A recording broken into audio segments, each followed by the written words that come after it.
Welcome to Wisdom Trek with Gramps. I am Guthrie Chamberlain, and we are on day 2412 of our trek. The purpose of Wisdom Trek is to create a legacy of wisdom, to seek out discernment and insights, and to boldly grow if you have chosen to grow before. In today's Wisdom Nugget, I'll guide you through the vast landscapes of biblical wisdom. Today we're delving into Psalm chapter 6, verses 1 through 10 from the New Living Translation. This psalm is David's heartfelt prayer, expressing deep sorrow and emotional plea to God's mercy and deliverance. Let's explore these verses together as we discover the profound insights for this spiritual journey. O Lord, don't rebuke me in your anger or discipline me in your rage. Have compassion on me, Lord, for I am weak. Heal me, Lord, for my bones are in agony. I am sick at heart. How long, O Lord, until you restore me? Return, O Lord, and rescue me. Save me because of your unfailing love, for the dead do not remember you. Who can praise you from the grave? I am worn out from sobbing. All night I flood my bed with weeping, drenching it with my tears. My vision is blurred by grief. My eyes are worn out because of all my enemies. Go away, all you who do evil, for the Lord has heard my weeping. The Lord has heard my plea. The Lord will answer my prayer. May all my enemies be disgraced and terrified. May they be suddenly turned back in shame. David begins the psalm with a heartfelt cry to God. O Lord, don't rebuke me in your anger or discipline me in your rage. Have compassion on me, Lord, for I am weak. Heal me, Lord, for my bones are in agony. I am sick at heart. How long, O Lord, until you restore me? Verses 1 through 3. Here, David is acutely aware of his own frailty and the weight of God's discipline. He pleads for mercy, recognizing that he is weak and in desperate need of God's compassion and healing. This plea is for physical healing and spiritual and emotional restoration. David's cry, "How long, O Lord, until you restore me?" echoes a deep sense of longing and urgency. It reminds us that in times of distress, it's natural to feel impatient and to question how long our suffering will last. Yet, this questioning also reveals a trust in God's ability to restore and heal. These verses serve as a powerful reminder to turn to God in our moments of weakness and to seek His mercy and healing. When we feel overwhelmed by the challenges that we face, we can come before God with honesty and vulnerability, trusting in His compassion and unfailing love. David continues his prayer in verses 4 and 5 with a plea for deliverance. Return, O Lord, and rescue me. Save me because of your unfailing love. For the dead do not remember you. Who can praise you from the grave? In these verses, David appeals to God's unfailing love as the basis for his plea for his rescue.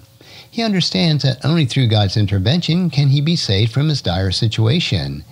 David's reference to the dead, not remembering God or praising Him from the grave, highlights his desire to continue living a life that honors and glorifies God. This plea underscores the importance of God's presence and deliverance in our own lives. It reminds us that our ability to worship and praise God is rooted in His sustaining love and grace. When we find ourselves in desperate situations, we can call upon God to rescue us, confident that His love for us is unwavering. This means recognizing our dependence on God's deliverance and seeking His help in our times of need. It's about trusting that His love will carry us through and enable us to live lives that reflect His glory and goodness. In verses 6 and 7, David vividly expressed his sorrow and anguish. I am worn out from sobbing. All night I flood my bed with weeping, drenching it with my tears. My vision is blurred with grief. My eyes are worn out because of all my enemies. These verses capture the depth of David's emotion and physical exhaustion. His continuous weeping and blurred vision from grief paint a powerful picture of his profound distress. The mention of his enemies adds to the weight of his sorrows, as he feels surrounded and overwhelmed by those who oppose him. David's raw honesty in expressing his pain serves as a model for us. It's a reminder that it's okay to pour our hearts out to God and acknowledge the depth of our suffering. God invites us to bring our pain and sorrow to Him, knowing that He is compassionate and understanding as our Father. This means embracing the freedom to be honest with God about our struggles and emotions. It's about trusting that He cares deeply for us and is present with us in our moments of the deepest sorrow. David's tone shifts in verses 8 and 9 as he declares his confidence in God's response. Go away, all you who do evil, for the Lord has heard my weeping. The Lord has heard my plea. The Lord will answer my prayer. In these verses, David's assurance of God's hearing and responding to his prayer brings a sense of hope and strength. He boldly addresses his enemies, confident that God will hear his cries and will act on his behalf. This declaration of faith highlights David's trust in God's faithfulness and justice. This assurance encourages us to have confidence in God's responsiveness to our prayers. When we bring our concerns and pleas to Him, we can trust that He hears us and will answer according to His perfect will. This trust in God's faithfulness strengthens us to face our challenges with hope and courage. David concludes the psalm with a prayer for justice in verse 10. May all my enemies be disgraced and terrified. May they suddenly turn back in shame. This closing verse reflects David's desire for his enemies to be held accountable for their actions. He prays that they will experience disgrace and fear, ultimately leading them to turn back in shame. David's plea for justice underscores his trust in God's righteous judgment. For us, this verse is a reminder for us to trust in God's justice and to bring our concerns about wrongdoing and opposition to Him. It's about believing God will address injustice and act according to His righteousness. This trust frees us from the burden of seeking revenge and allows us to rest in God's sovereign judgment. As we reflect on Psalm chapter 6, verses 1 through 10, several key lessons emerge that we can apply to our own lives. First, seek God's mercy. In moments of weakness and distress, we can turn to God with honesty and vulnerability, seeking His mercy and healing. Second, trust in God's deliverance.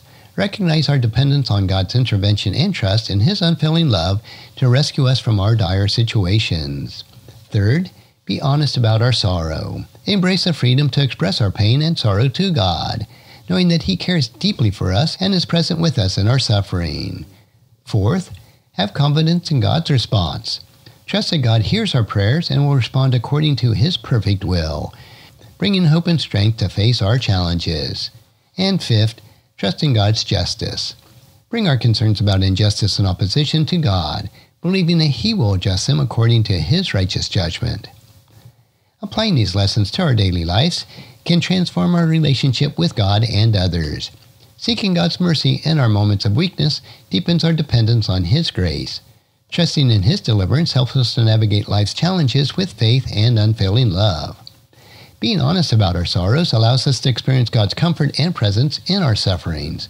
Having confidence in God's response strengthens our hope and courage, enabling us to face our trials with assurance.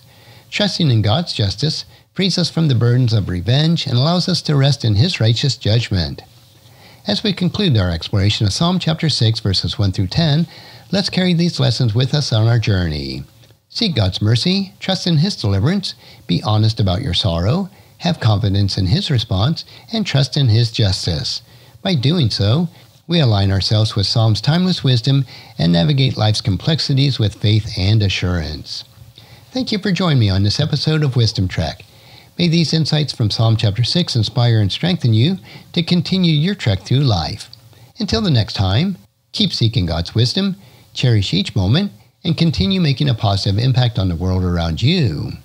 And if you found this podcast insightful, please subscribe and leave us a review. Then encourage your friends and family to join us and come along with us tomorrow for another day of Wisdom Trek, creating a legacy. And thank you so much for allowing me to be your guide, your mentor, and most importantly, I am your friend as I serve you through the Wisdom Trek podcast and journal. As we take this trek of life together, let us always live abundantly, love unconditionally, listen intentionally, learn continuously, lend to others generously, lead with integrity, and leave a living legacy each day. I am Guthrie Chamberlain, reminding you to keep moving forward, enjoy your journey, and create a great day every day. See you next time for more daily wisdom.